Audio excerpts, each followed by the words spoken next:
We got another episode of NXT UK to review, ladies and gentlemen. Welcome back to Within the Ropes podcast with the host, your host, the one and only Brian Tronic. That's right, I'm back, but I'm not just back to review NXT UK.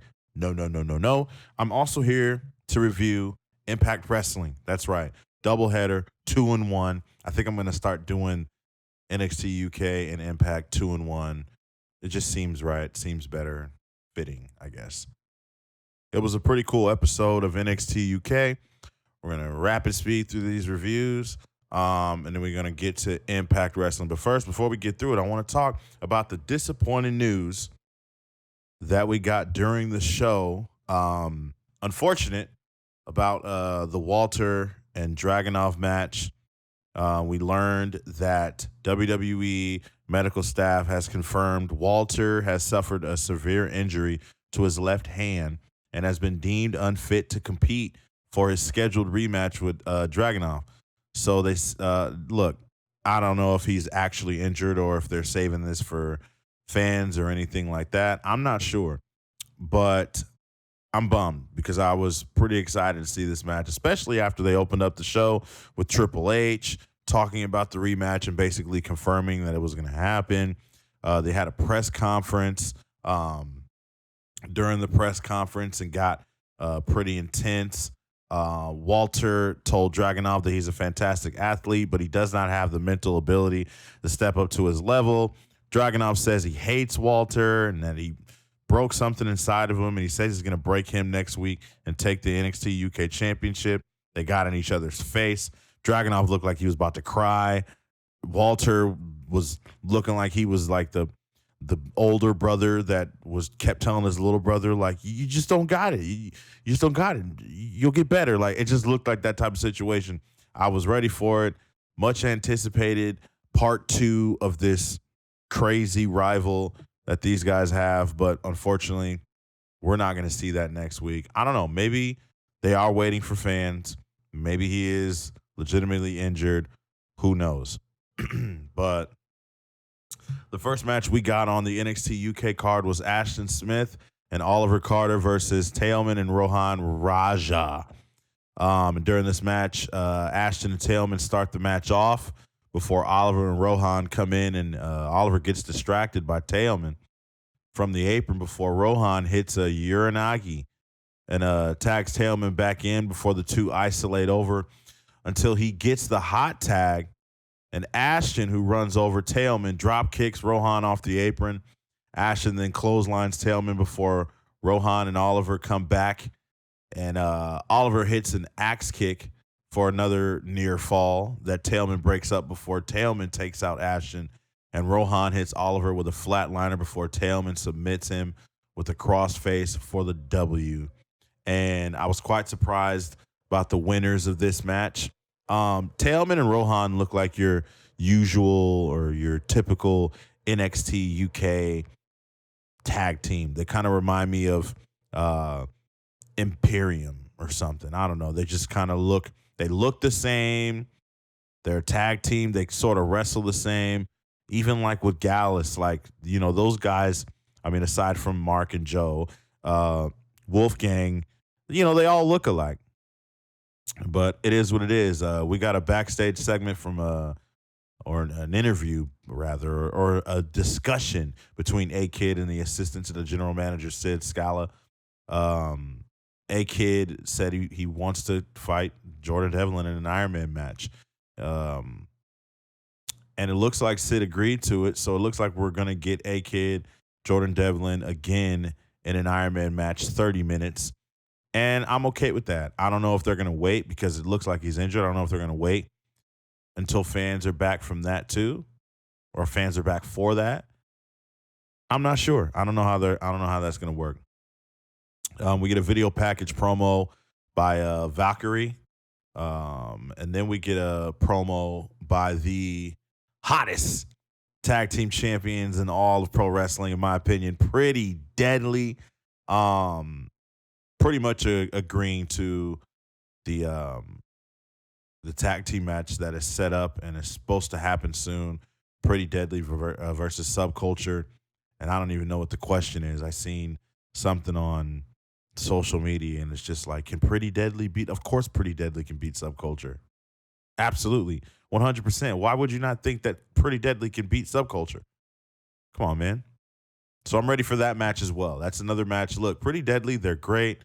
They're charismatic. They're entertaining.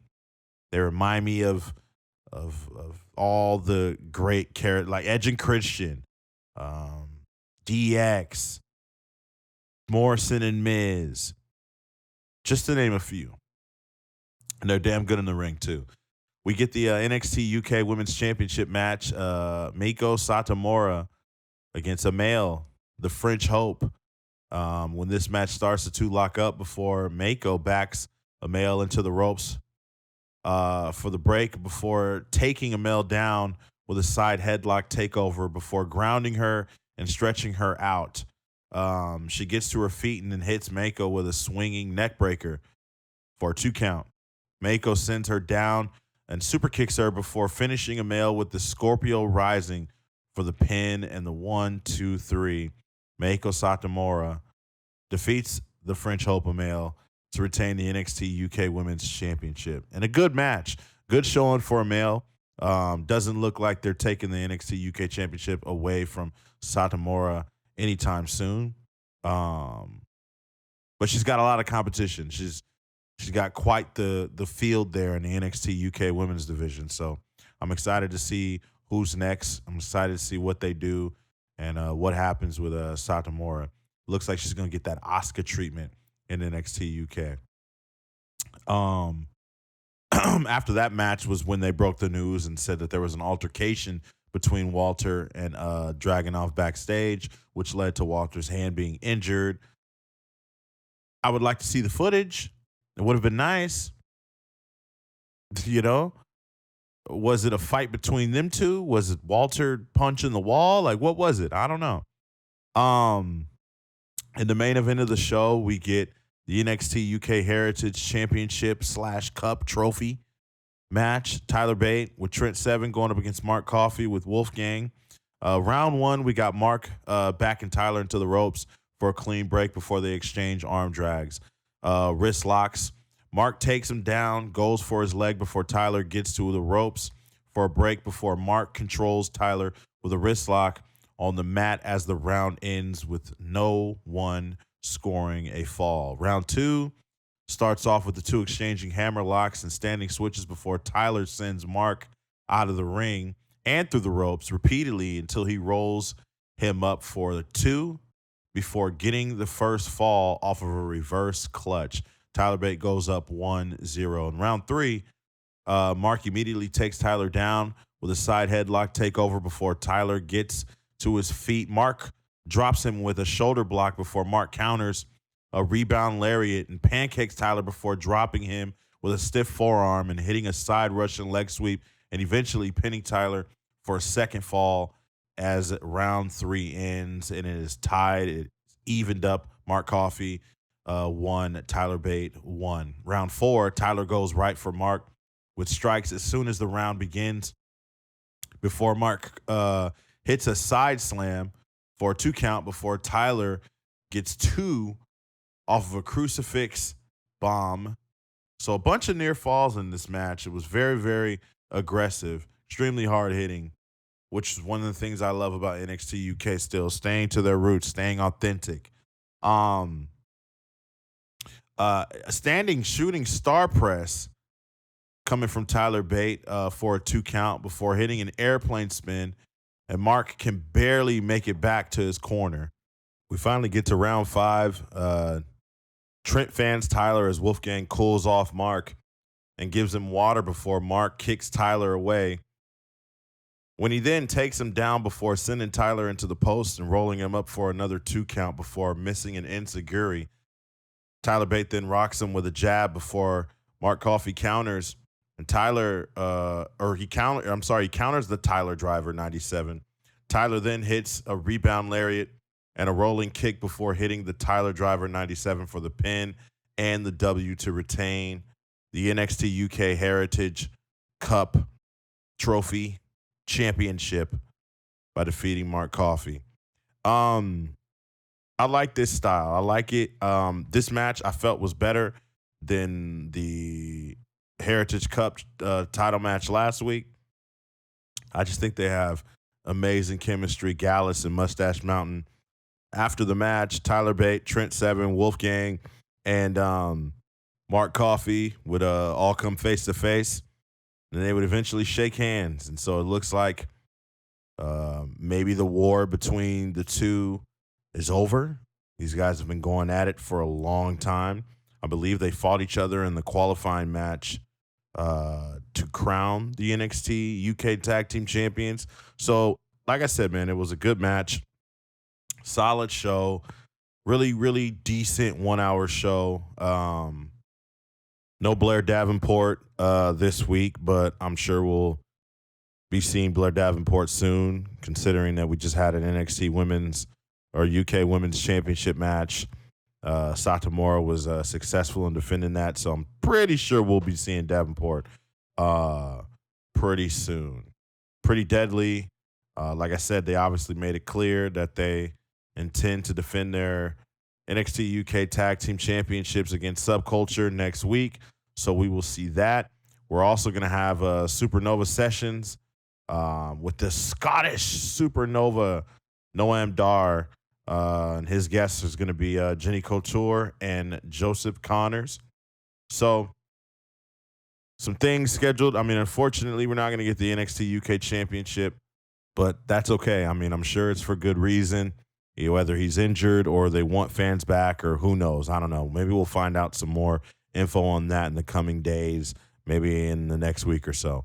But like I said, this is one of the doubleheader. This is NXT UK review. Next, I'm going to review Impact Wrestling, so stay tuned. What's up, wrestling fans? Make sure you subscribe to Within the Ropes podcast on YouTube, where all reviews are available now with more content coming soon. Now it's time for the Impact Wrestling review. Welcome back, wrestling fans. It is time for the Impact Wrestling review. Thank you for being patient. Thank you for understanding that we had to take a quick short break. Make sure you do go subscribe to Within the Ropes podcast on YouTube. It is important. It is very important. I would say it's one of the easiest ways to listen to the podcast. But if you're already set there, then you might want to do it because there's going to be some really cool content coming very, very soon. So let's get into it. It was the, I guess you could say, go home show or whatever. I don't know.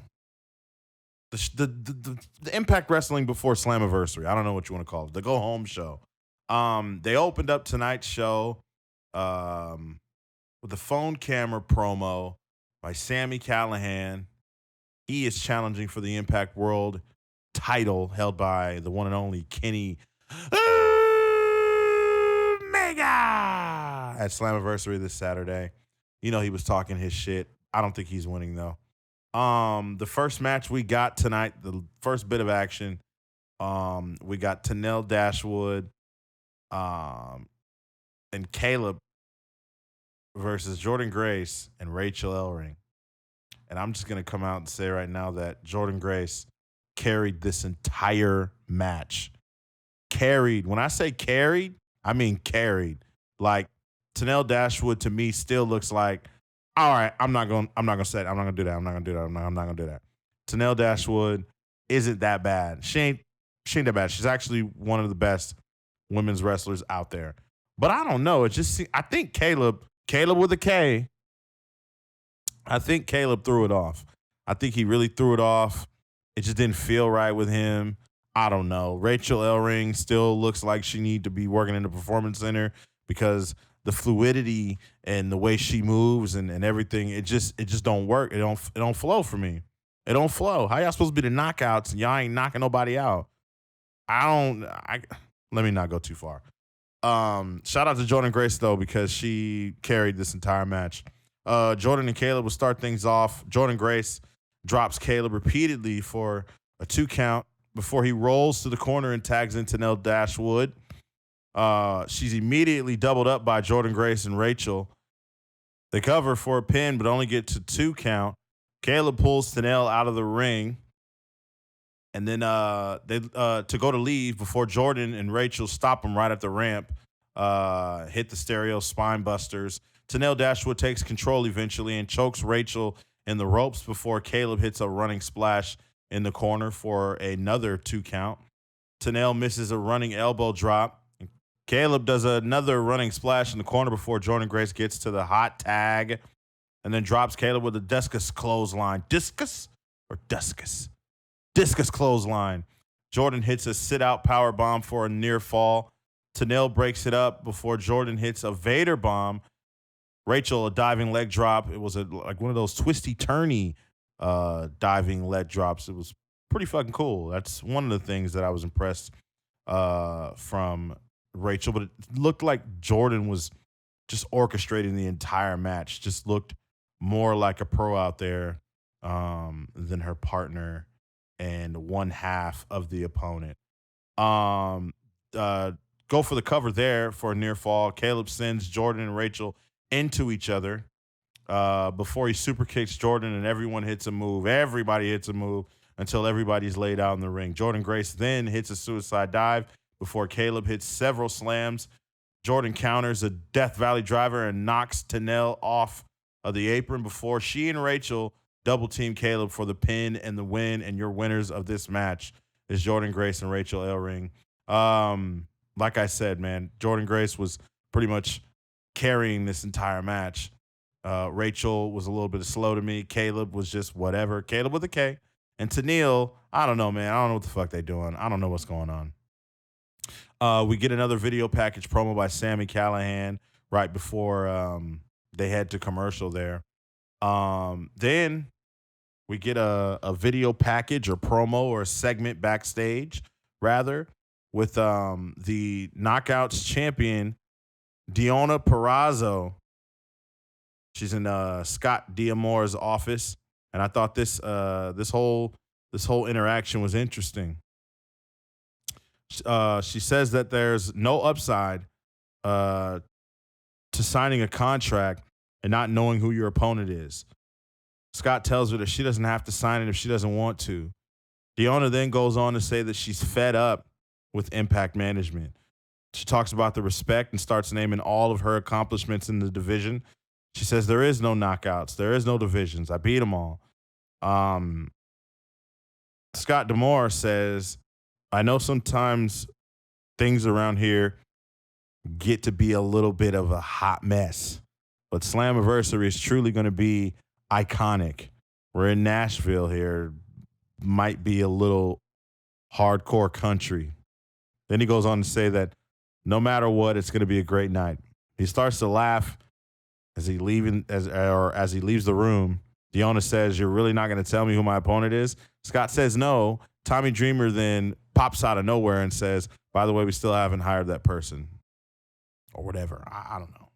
It sounded like he said that. I'm not too sure. The next match we get is Tasha Steelz alongside Kiera Hogan going up against Havok, Rosemary in her corner. This match was whatever, man. I honestly don't like either one of these teams, so it was kind of hard for me to watch and get through. I think Tasha Steelz is a little bit extra when it comes to the theatrics, and what I mean by that is the facial expressions just don't seem very believable. It seems sort of like you're acting a little bit too much. But then again, I mean, I'm sitting here saying that, and Rosemary's walking around growling at people, and half of the content that you get on WWE television every Monday and Friday is fucking clownery. But hey, I mean, I say it when I see it. If it's clownery, I'm gonna say it is. If it's not, then it's not. And in this sense, I'm not saying that Tasha Steelz was clownery. I'm just saying that I just didn't like how, I don't know, 2, 3, yeah. I'm not even gonna explain myself. Let's get into the match. Havok throws Tasha into the corner, smashes the back of her head into the top turnbuckle before Tasha collapses in the corner. Havok backs off. Havok, for the most part, is still in control of the match, pretty much for most of it, just kind of pounding on Tasha. Tasha then comes back with a jumping neck breaker, stomps Havok before hitting a snap mare. She locks in a rear chin lock, and Havok comes back with a backbreaker into a lariat before hitting a running boot in the corner. Havok then hits Tasha with a belly to belly for a near fall after the pin. Then Havok catches Tasha coming off the ropes and pins her with a tombstone for the win. Havok defeats Tasha, which came as a little bit of surprise to me. I thought Tasha was gonna kind of sort of come back and pick up that victory. So that's interesting. We get a video package of W. Morrissey. That was interesting. And then we get a segment backstage, and it's revealed that Su Yung has been in control of Susan the entire time. And then she grabs Kimberly and throws her into a room that she and Father James Mitchell are in. Weird. Very, very spooky. The next match we get is Steve Maclin versus Cal Herro. Steve immediately hits Cal with a German before dropping him repeatedly. And then he puts him in the Tree of Woe, hits a low spear, and he locks in a rear chin lock before Cal hits a stunner. And then a running cross body before Steve clotheslines him and elbows him before hitting a reverse DDT for the pin and the win. This was quick work, easy money for Steve Maclin. Still not all the way impressed. Don't really like him too much. But he's, I don't know. That's personal preference though. He's not really my kind of guy, my kind of wrestler. The next match we get is Austin Ace, Madman Fulton, Rohit Raju, and Shera versus Petey Williams, Trey Miguel, Josh Alexander, and Chris Bay. This match was pretty damn fun. Petey and Rohit start the match before Josh and Ace come in. Trey hits a head scissors and a drop kick before Ace rocks him with a back elbow. Complete, just fucking, that back elbow was vicious. Fulton snaps his neck across the top rope before tagging in and hitting Trey with a snake eyes and then a boot. Shades of the Undertaker there. He gets the hot tag to Chris Bay. And then Chris then runs in wild before hitting a reverse DDT flatliner combo before Josh comes in and hits a German suplex on Fulton before everyone hits a move. And Chris Bay rolls up Shera for the win. Chris Bay, Trey Miguel, Petey Williams, and Josh Alexander win the match. Shera attacks Chris Bay after the match before he's teamed up on. Chris hits him with a chair before Raju, Austin, and everybody left the ring. Chris then lays out Trey Miguel and Josh with a chair before Petey Williams runs him off, and he escapes the ring over the railing. And at this point, I'm like, where the fuck is he gonna go? Because he's got one group on the stage or on the entry or whatever you want to fucking call it. The stage, one group right there ringside, and then the other group in the ring. Everybody wants a piece of Chris Bay. But yeah, man, shout out to Chris Bay. That's some dope shit, man. But now you got everybody against you, so you got to watch out. It was a cool match. It was fun. I kind of saw the Chris Bay turning on Trey Miguel and Petey Williams, Josh Alexander coming though. I seen it. After this, we get Brian Myers and Sam Beal. They come out to the ring before they're interrupted by Matt Cardona and Jake something. All four of them are in the ring, face off. They get into a brawl until Matt is low blowed from behind by the one and only Tenille Dashwood, just as he was about to give the woo, woo, woo. Tenille low blows him from behind. And then her and Brian kind of posing while Cardona is laying there right in the middle of the ring. And I almost forgot that Tenille and Zach Cardona, that's what I'll call him. Or Matt Ryder. I'll call him Matt Ryder.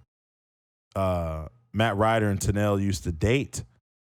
So it's pretty interesting. Pretty weird. I don't know. It's pretty cool. But we get a backstage promo by Matt before Scott makes a match between him and a female opponent of his choosing going up against Brian Myers and Tenille Dashwood for Slammiversary. So who's going to be Matt Cardona's partner? I don't know if it's going to be Chelsea Green. I'm not too sure about that. Who knows? Could be somebody else. It could be one of the Iconics. I don't know. We'll see though. I don't really care about that match, to be honest. Moose versus Hernandez. This match was whatever. Hernandez and Moose got into it really physical. At one point, Hernandez sent Moose into the ring post and rolls him into the ring. Moose then comes back with a Uranagi. He spears Hernandez.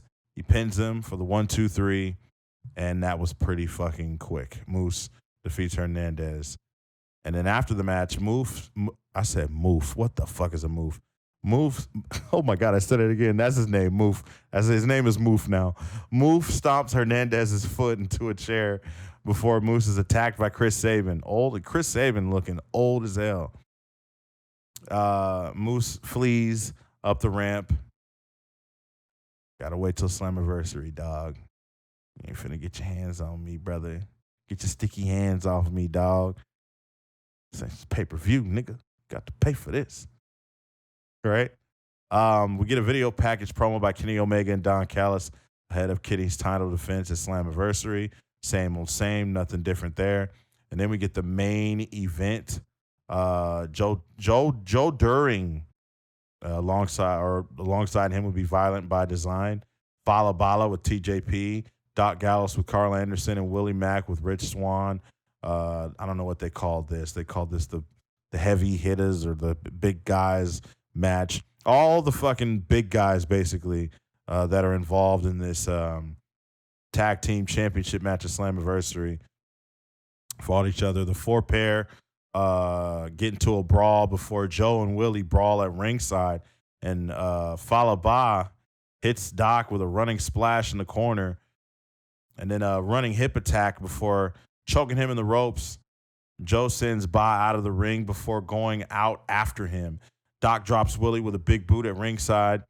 And then back inside, Doc locks in a rear chin lock before Joe and Doc briefly form an alliance just before the two exchange strikes in the center of the ring and try to knock each other over until they spill out of opposite sides of the ring. Doc then accidentally runs into the post before Joe drops him. Followed by hits a Samoan drop on, and then Willie comes off of the top rope before Joe hits Ba with a running crossbody and a lariat for the pin and the win. Joe Doring will pick up the victory. Joe Doring, Violent by Design, the current tag team champions. So it doesn't surprise me here that Joe would pick up the victory, being as that he is one of the tag team champions. So it was a good move, good call. The match was pretty cool. It was all right. I feel like there was too many fucking people outside, though.